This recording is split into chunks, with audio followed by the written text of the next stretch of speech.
Just a sec. It's been one of those days, guys. Gotta keep the 2-year-old noise down. Okay, math manipulatives. Hi guys, I'm Kathleen Lewis. I'm a homeschool mom to 2, a 4-year-old, and yes, a 2-year-old who at this moment should be taking her nap, but if you hear noises, that is who it's coming from. And we've had one of those 2-year-old trying days, so earplugs, keeping it real, mama. Okay, math manipulatives. I've got 4 here that I personally think are the best, the bomb, and can be used with probably just about any math curriculum out there on top of whatever they've got for you. So let's go through them one by one. I'll tell you why I love them and how you can use them. Really fast, before we get into these, 2 of these you can go online and find probably for free out there or create yourself and just print them off on cardstock to use. 2 of these other ones you do have to pay for, so I'll tell you about them. Okay, so this is the wonderful 100 chart. It is one of the ones you can print off from online for free. There's probably dozens out there for you to just print off, or like I said, you can make your own in Excel and just print it off on a piece of cardstock. This I find really handy as a visual help for when kids are learning skip counting in particular. So when you're doing odds and evens, putting something down on top of each even or odd number so they can see a pattern develop here, as well as just seeing an overall structure on how numbers work. So when they're doing addition, say you could use this for 10 plus 2, and they can see visually how it all works in the number system. Okay, the next one is something you have to buy, but that is the abacus, developed by the ancient Chinese and much beloved by everyone since. If you've not used one of these with your kid, it might be a good idea to invest in one, particularly for grades like 4th and under, because it helps them visually see adding and helps them with place value well.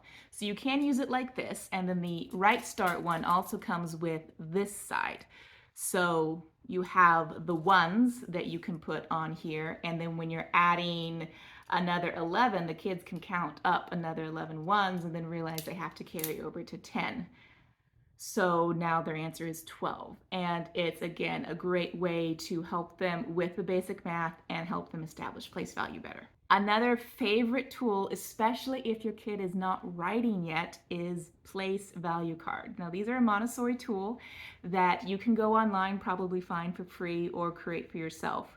But it is a combination of a whole bunch of different number sets that you then combine on top of each other, again, to reinforce place value. So my set here only comes with 1 for each number. It's part of the Right Start kit, but traditional Montessori sets have multiples for each number to help the kids actually do addition.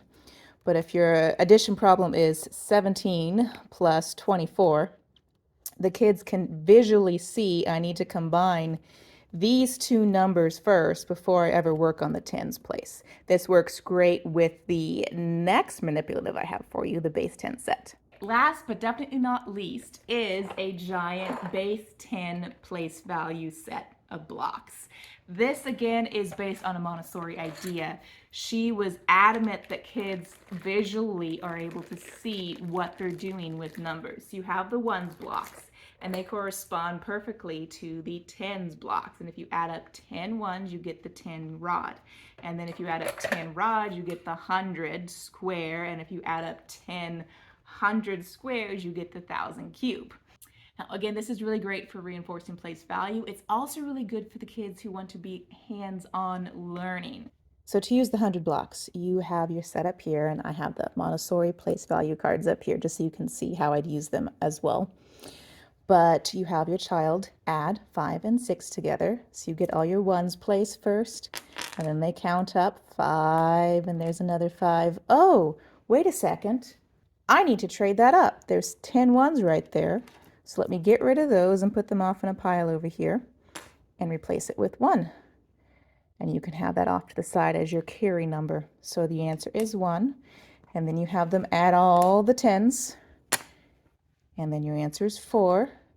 And then 1. So the answer that the child would now come up with is 141. And you'd have them build it corresponding to the blocks. I hope those ideas are helpful for you. If you've enjoyed the video, be sure to bump that like button.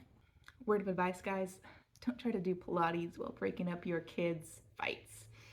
You get pulled muscles from the distractions.